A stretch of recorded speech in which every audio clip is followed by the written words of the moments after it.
Welcome back to the Liverpool Girlies Podcast, a place where we welcome anyone who loves to obsess over Liverpool FC. My name's Molly Ann, and I'm here with Annika and Stephanie. We are three friends who share a love of Liverpool and dream of one day having a cup of coffee at the AXA Training Center coffee bar. Annika, welcome back. We missed you last week. We're so glad that you're back with us. I missed you guys too. We together experienced a week of highs, very high highs, and some just a singular low, I'll say. We won't give it too many lows. But how are y'all feeling this week? Thoughts on the week? It feels like we're at a theme park. It's just a bunch of roller coasters constantly, every week. Yeah. It's our own Liverpool land. Okay, but really, could that be a real? I mean, I know Liverpool is a real place, but could we also have a Liverpool land that is Liverpoolland, an amusement park? It would be great if we had a Liverpool football club theme park. The parade. Oh my gosh. A parade. Wow. I would love that. We could just pretend every day at 3:00 that we've won a trophy. Wait, I can do this. I can get behind.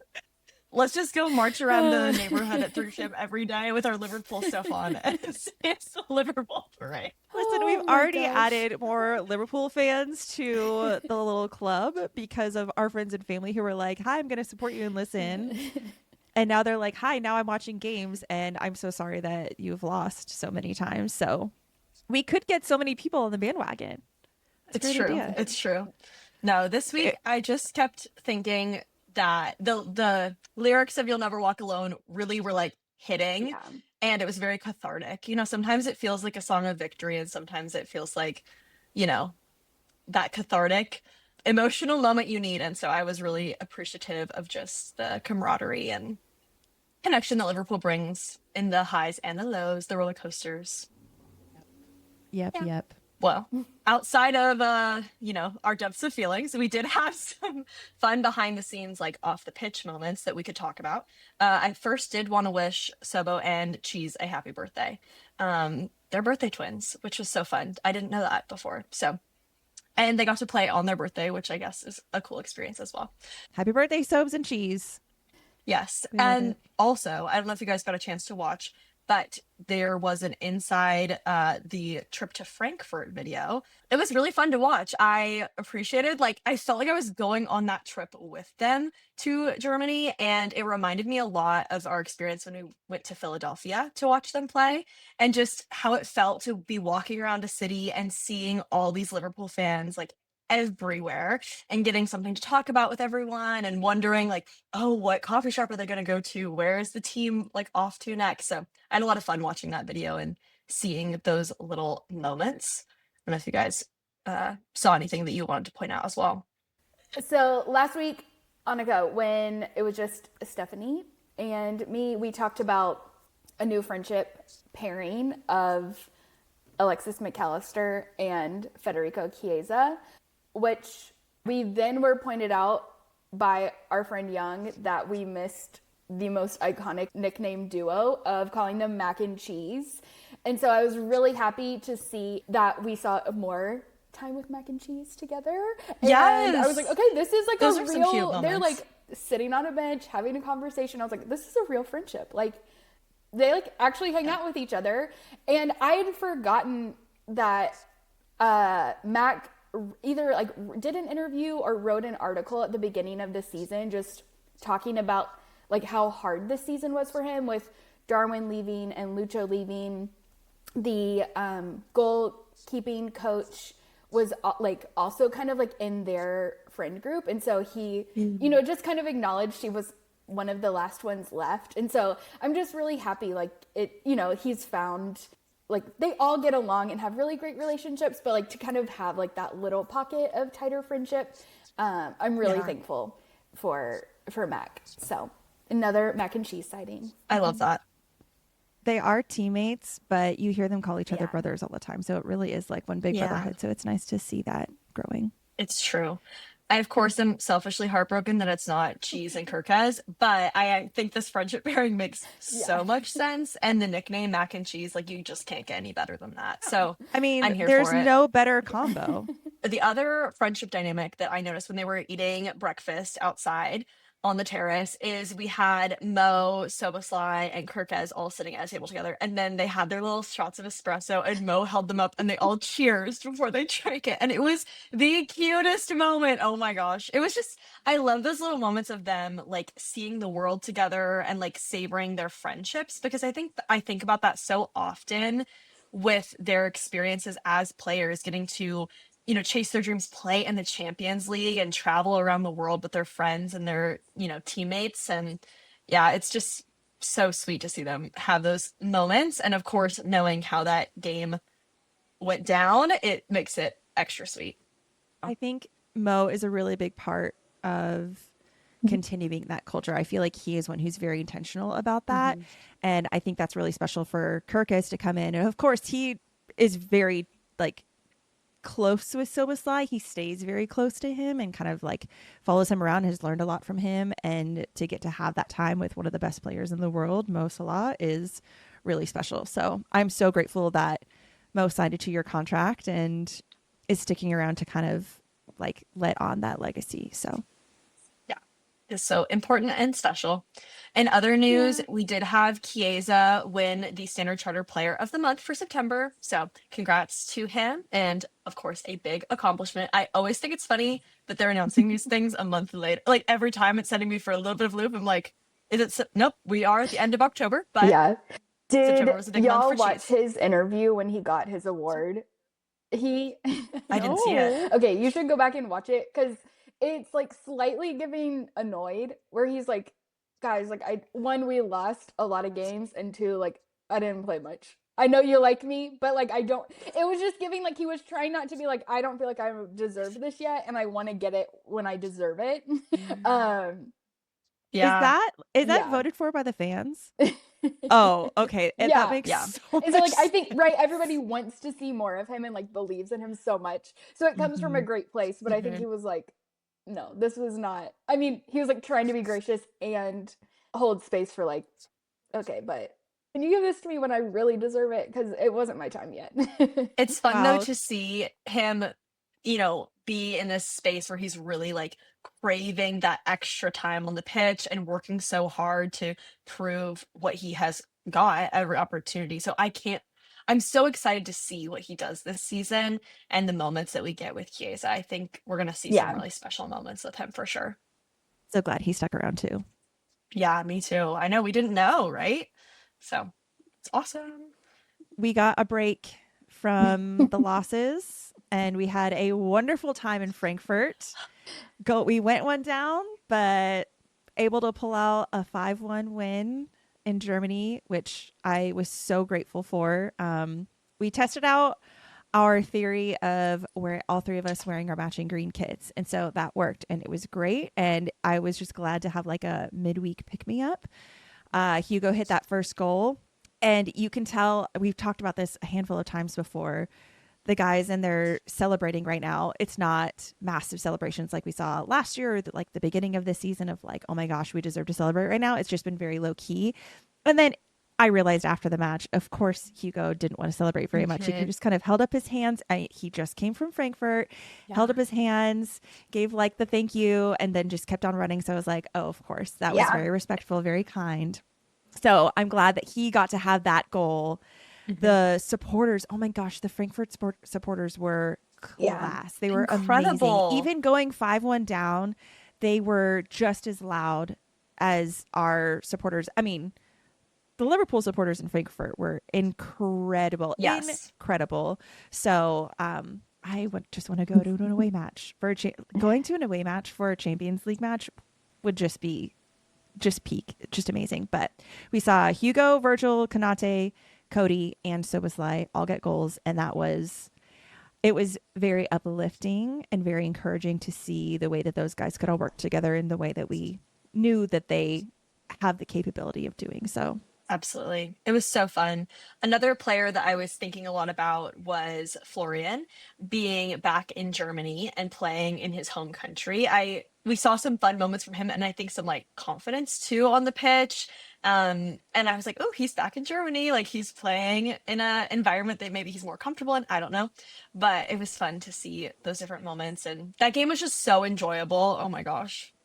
I feel like Like, it was the first game all season where it was a comfortable win and we actually got to sit back and just like exhale a little bit and just be like, oh, look, they're communicating well. Maybe this is a turn towards the right direction.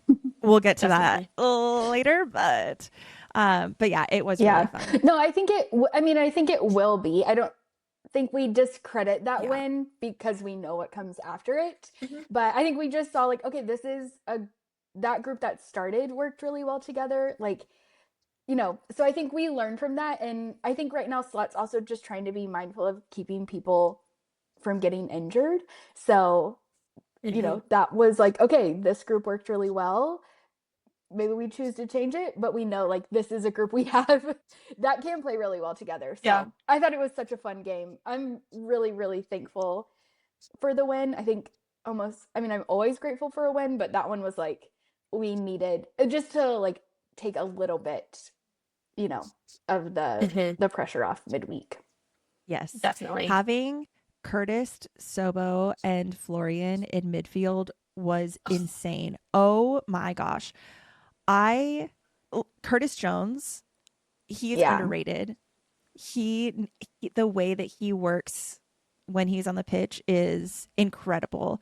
And the communication that he had with both Sobo and Flo on the pitch during the Frankfurt game, I have no words. It was incredible. That midfield was amazing. I think we're also seeing like when Frimpong came into the team, he's somebody that's such an obvious uniter of people, but I think we've seen little moments either in inside training or on the pitch of Curtis Jones kind of being that more like subtle, subdued uniter, like connector of people within the team. And so I love that he's starting to get some of that recognition. I think he's working really hard, so it's due. And like we've talked about many times and Curtis has mentioned, like didn't always choose to show up this way. And so I think it's just really exciting to see he's putting in the work and it's paying off for him, but also like the way it's unifying the people around him. I feel like it's really good to have him because he is homegrown, and all these guys can remember the why and the history of this club, but having someone who was born and raised in Liverpool and come up through the Liverpool Academy, he can be there to remind the guys like this is the why, here's like the root of things. So I'm grateful for him. He knows what it takes to be a Liverpool player and what it means to be on this team. And he's a fun guy. Like he knows how to have fun friendships and, you know, you see him joke around with people. So yeah, we love Curtis. Always, of course. You can have him back. Forever will be my favorite. Oh, one of the best. All right. Any other midweek thoughts? While we're still at the peak of our roller coaster, if you will. Can we just freeze time? That was good. My midweek thought is, can we just freeze? Okay, I'll take it and see you all next week.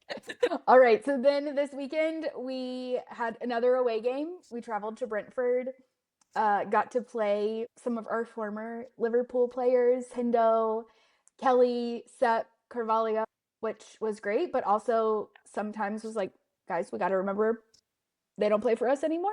So maybe stop passing Brentford the ball. The mixed feel, it wasn't actually mixed, but I'm just so used to being like, okay, Kelly, like make the right decision. And watching him and being like, get Kelly, like, I can't believe you saved that. Like, I was like, oh, it's weird to be on the other side of this. And there were so many times last season where I was yelling at the TV to Kelly of like, hi, please remember that you can use your hands. Please use your hands. Please use your hands. And the number of times that he used his hands so well to pick up the ball, I was like, Kelly, stop doing that. Yeah, I was like both so proud and so distraught. Yeah. It was very strange. Definitely. I'm glad the first goal. Who scored the first goal on our team? Oh, it's Kirkez. I'm glad the first Liverpool goal was a player that didn't play with Kelly previously. That just it just made it easier, I guess, because I never like seeing people score against him because I always just want what's best for him. So I'm kind of glad that it was someone who had not played with him before. So it kind of stung a little bit less. Definitely. I had an interesting viewing experience because I was traveling back home towards the beginning of the match. And so I just would pull out my phone every couple minutes to like get an update what was going on. So the first time I pulled out my phone was during the Brentford celebration for their first goal. And I was like, there is no way. Like, what has happened? And so I immediately was just like, And then the next time I pulled out my phone, it was right as Mo ran into Kelly, and he was totally fine, but just the way that I saw it, I was like, oh my gosh, like, are Mo and Kelly gonna be hurt? Like, I was like, this is it. The way that Mo all of a sudden just immediately responded like a big brother of like, oh my gosh, or like cradled him, like, are you okay? Yeah. Like checking on him. Yeah. I feel so nostalgic for the team last year. Like so nostalgic. Like I'm growing to love the new players, but it was just such a special group of guys last season. So it was nice to kind of see them all reunited, but I'm proud of them. Yeah. It was hard. Also with this game, it is my prime opportunity to talk about my love of my life, Darwin Nunez. Because I have a couple thoughts to share. One, just speaking of being nostalgic stuff, all of the social media posts of Darwin last year at Brentford. Again, I claim him winning us the league in that game. I was like, bring this man back. I did joke like the 80th minute, we're going to have like fog coming out of the tunnel, strobe lights, like Darwin Nunez comes running onto the field, and I wouldn't be sitting here, let's be real. I think I would have passed out. The cinematic picture that you drew for us was incredible and like lifted our spirits as we were watching this game. So that was incredible to imagine. But then again, in my pondering of Darwin, thinking through last year, and this is something I haven't paid attention to, and so I really want to pay more attention to upcoming games. One of the things I really loved about Darwin's gameplay is when he wasn't in like that attacking position and trying to go forward, he was so strong defensively up front. And yes, I don't know if that's something that Hugo and Isak have been doing, because honestly I just haven't been paying attention to that like I would with Darwin. And so I just kind of want to look a little bit more into like, okay, what is that front line doing to support defensively? Because at least it hasn't been strong enough that like I just, without intentionally looking for it, I haven't noticed it. And I think that was something that made us really strong last year, was if we weren't, on that attack, if we weren't progressing towards the goal, like everybody had that defensive mindset. And so I'm just curious, and going forward, like, are we seeing that, or is that front line changing shape in a different way than like what we've watched the previous 2 seasons? Yeah, the shifts are so interesting between the 2 seasons, because it did feel like, at least at times last season, that even if we weren't putting up a lot of goals, we were pretty strong defensively. We were able to keep a clean sheet a lot of matches, or we had a lot of critical saves, I think. And this season, I've definitely noticed, I mean, this game against Brentford is a great example of Connor and Kirkez making more offensive impacts. And so, who are, defensive players. So it's kind of interesting to kind of see that juxtaposition. When I loved that about Darwin as well, was his ability to really show up and make those critical plays. But I don't know. I'm curious. I'll have to pay attention with so I'm like, I don't know, because I haven't been paying attention, but going forward, I just kind of want to pay attention to something that I feel like we did really well last year, and maybe we are doing it, but I would assume I think we haven't had a clean sheet since Burnley, so I would assume if we can't keep a clean sheet, then that is probably not the same priority. And I think we've just been a little more disjointed, and I think in moments everybody's kind of pushing forward a little bit more than we have in the past. I just had a little bit of thoughts on that. Yeah. I want to watch a game with her again very soon, so she can point things out. I just had a little bit of a superstitious thought. Okay, so what if, when we played Brentford away last season, began the curse of living and dying by the stoppage time, and now that we've completed a whole year, then we're free. Okay, that's fine. I'll take that. I thought you were like, and this is the start, and I was like, no. Oh, no. I'm saying that we've now completed one loop around the sun if you will, Well, with away at Brentford. And so maybe I support your theory and I don't want to undo it. But we Go played ahead. Brentford at This home is scientific research first, right here. and then we played them away second. Mm-hmm. So it hasn't been in January. Mm-hmm. Yeah, I mean a year in the calendar of Liverpool fixture schedules. The you know, Brentford away versus Brentford away. Okay, I'm exactly. It is now been completed. Okay, I'm with you. I'm with you. One loop around that, son. The other Brentford match was the match that I was in Anfield for. And also was a very satisfying and memorable game. So, sometimes there are those teams that you just know you're always going to remember the matches, and Brentford is one of those teams for me. Like I just taught them the same way. I always remember those ones. But speaking of superstitions, there are a couple things that I changed the last couple, like today and yesterday, that I thought, this could be tied to it. Okay. But I was like, maybe I'm going to say it on the podcast. And I was like, maybe it's just one of those things where I keep it to myself and we're going to see if it works. Okay. And maybe later. So I have made adjustments. Have you guys also been thinking about superstitious things? Of course. Always. Of course. Somebody with a PhD in superstitions. How could I not? How could I not? There are superstitions running through your veins.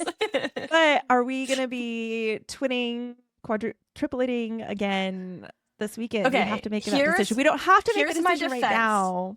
Okay. Totally. Here's my in defense of us twinning. We were not all together for the whole match to start. Correct. I was not wearing the kit at the beginning of the match. I changed into the kit in like 20 minutes in. We do have to see how this played out. Annika was in Tacoma working, and we go one down.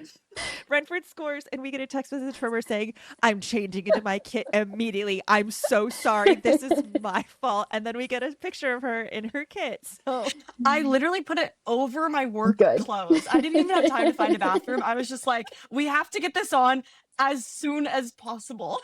Thank you for your efforts. You're welcome. Yes, I was trying everything I could. I was watching it on the way, and then we were getting close, and I was gonna go home, and I was like, no, take me to the pub. I need to see if the power of the kits can save us from this. So I think in terms of our superstition, the kits, it wasn't a perfect situation. So we're not ready to give up on it yet. No, I don't think it's like good for Champions League. Maybe there's something different for Premier League. I don't know. Also, would like to point out they were wearing their third kits. Yeah, they were wearing their third kits. And so maybe it's like we can't wear them at the same time, something like that. So I think there's a lot of options for us. We'll find the right equation at some point, because it will be us that does it. We're the ones, like, our powers together, united as one, are going to cause them to play their absolute best. And Premier League parade, we're going to be invited. Yes. They're like, guys, you figured out the kit combination. You got to be on the bus. Like, thank you for recognizing the hard work and dedication we put into this. I was just up there, backwards baseball caps, visors, popping champagne. Calvin Harris. They're going to take the medals. They're going to take the medals and put them over each of our necks. So don't worry, we're doing everything we can. Okay. We are, because it didn't work at the first part of the season to not do what we could. Okay. I would like to note, I checked right before we started recording, no player has posted on social media since the Brentford game. Sometimes, like, if we win, usually like within an hour or two, they're all posting. And then if we lose, it's usually like the next morning, and it's all similar, like, comments, like, it's under a similar theme of like, we've got this, we're going to continue to fight. I just am so curious about if, like, Virgil sends out a text to the group thread or something that's like, here's going to be our encouraging message. I don't really know, because it's usually very similar. In my soul, I feel like Virgil directs it, but no one has posted on social media yet. Hugo reposted something from some EFL something, I'm not really sure. Hugo's from a former online. Yes, he like put something up on his stories. He reposted someone's post on his stories a few hours ago, but no one has posted anything since the Brentford game. So just in the vein a little note of there.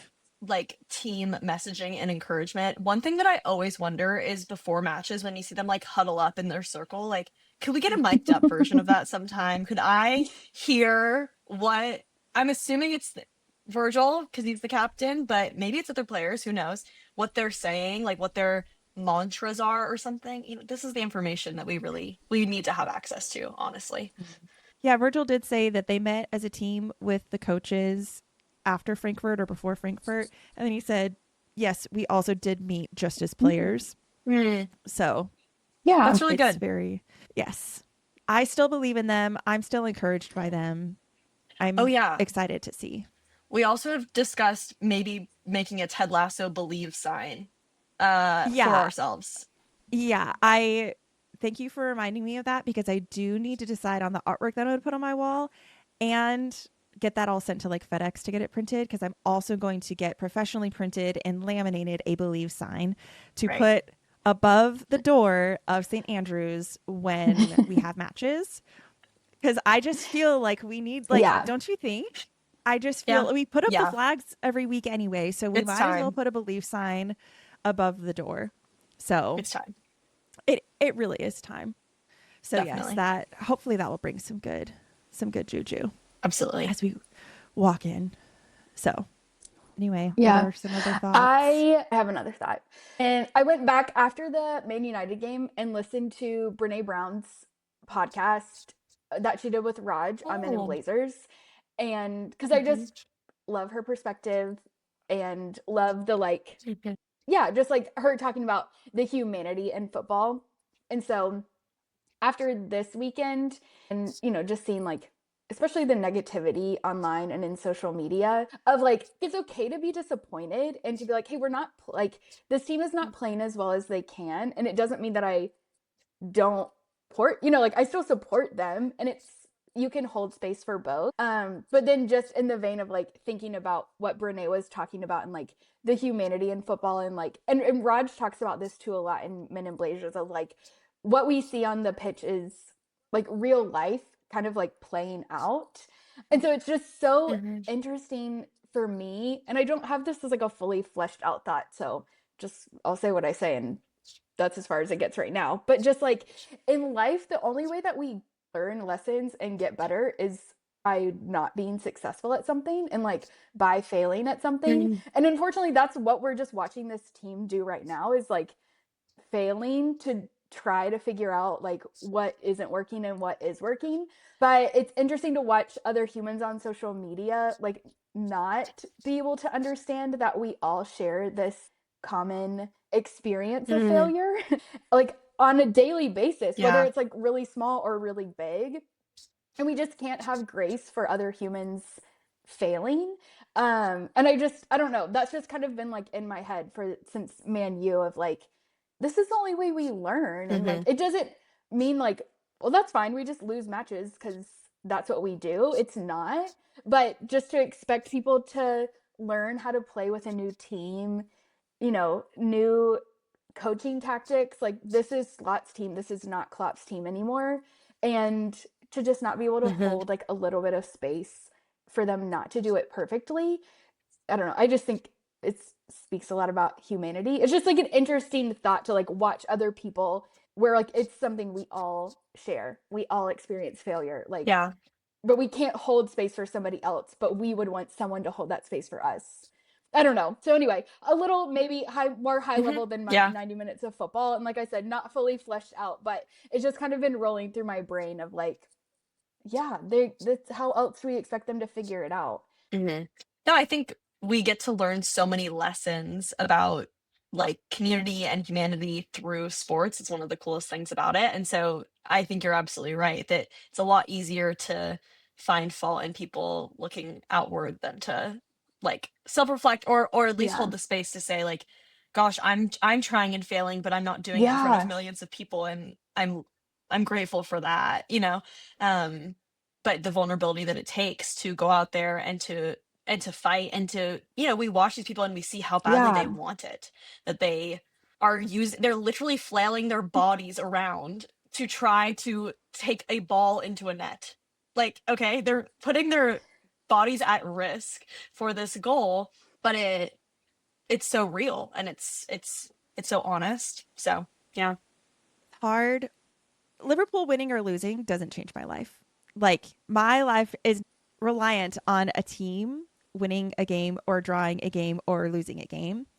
Liverpool has done nothing but improve my life because of the collective effervescence of the community that it has brought and the friends that I have made and the things that I'm learning and the cardio workout that I get while watching these games. And like, it's just been they have brought nothing but joy. And all I can do is support and encourage as best as I can from the other side of the world, all we can do as fans is support and encourage, because putting pressure on them isn't going to help. It's going to make it worse.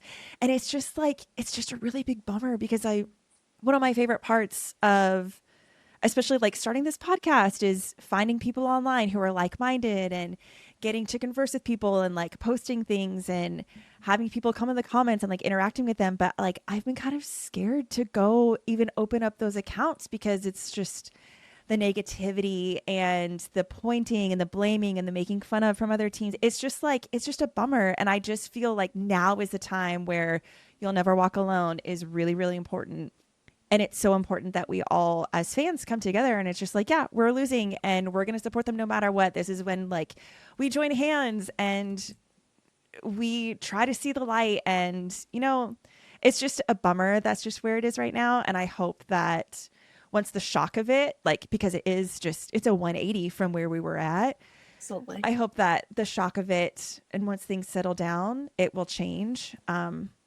But that's at least what I hope. And so one of the things after the match, the three of us were saying, yeah, that game was really hard to watch, but we had so much fun at the pub. Like, the vibes of the people that at St. Andrews were so much fun. And I get so excited that no matter what happens at the match, like, I get to see my Liverpool friends every week. So I'm just really, really, really grateful for everyone there. Definitely. And the players giving us an excuse to come together every week. Yes. I know. I just can't stop thinking about how last season, going into it, there was this like pressure off. Okay, we could be really shitty right now. And honestly, like, no one's going to be that mad about it because we're going through this surprising change. We have a couple key players that we don't know if they're sticking around. There was a lot of question marks. And eventually, of course, as we started doing well, the pressure built. But there was I just remember looking around at the pub and being like, I can't believe we're winning. Like, I can't believe we're winning a game right now. This is crazy. And so it's interesting to have the opposite experience where, after you win the league, and this is our first time as fans witnessing this moment, right? That you feel all the pressure of, are they going to be champions again?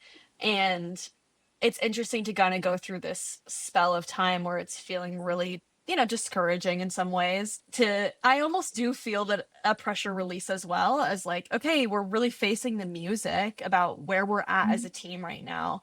And we get to look at that honestly and keep moving forward and keep walking on, as they say. But it's the whiplash is like, the way that we're doing this season is how everyone expected us to do last season. Totally. And really, how we did last season was how everyone is expecting us to perform this season. So it's just like, it is so interesting to watch. And literally, no matter what, I'm going to be a Liverpool supporter, and I'm going to encourage and support Arne and Virgil and every single person in those buildings. So nothing can change that. It's very sweet. Okay, well, should we give some extra encouragement to our favorite players? Yes. Who are y'all's players of the week? Annika. I'm going to give my player of the week to Kirkes. I had so much fun watching his goal.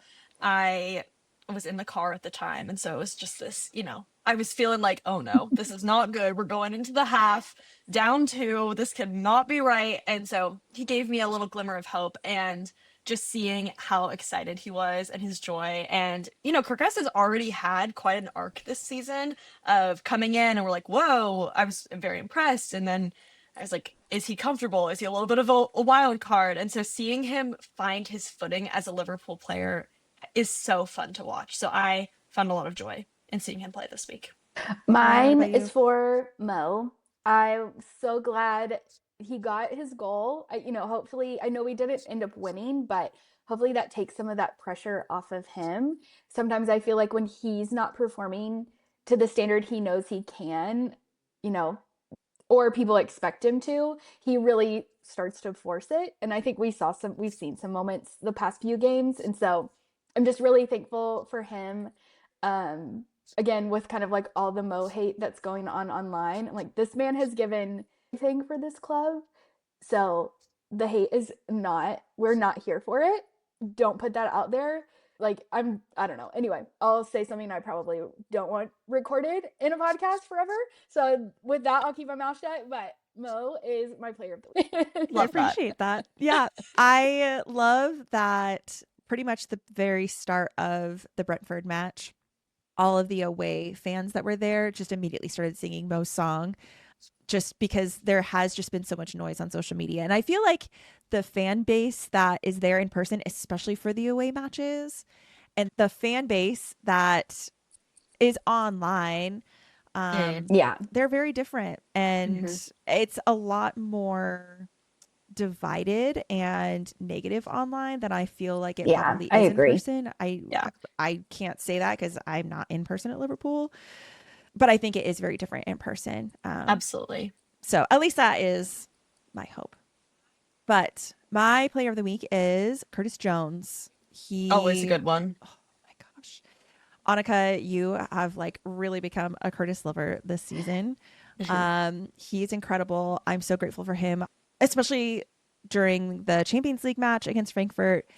And then especially in the first half of the Brentford game, it felt like he was really the only one touching the ball. He was the only one in the midfield who was really, it felt like he was fighting so much harder than everyone else. And that's not exactly true, but I just noticed Curtis's movement so much more than anyone else. I found a stat that said Curtis with a 96% accuracy during the Frankfurt game, which is the most on record for a Liverpool player in the Champions League since 2003-2004. Okay, Curtis. Incredible. Everyone's talking so much about Szoboszlai, which he deserves his flowers. Yes, he's. We are where we are because, like, on the positive side, because of Szoboszlai, he is carrying this entire team on his back, and to have Curtis show up, he's just criminally underrated. So yeah, Curtis Jones gets my gold star. I love that. I love it. Wonderful. Great picks, everyone. Well, I think that's all we have for this week's episode. We'll be back here next week, but until then, you'll never walk alone.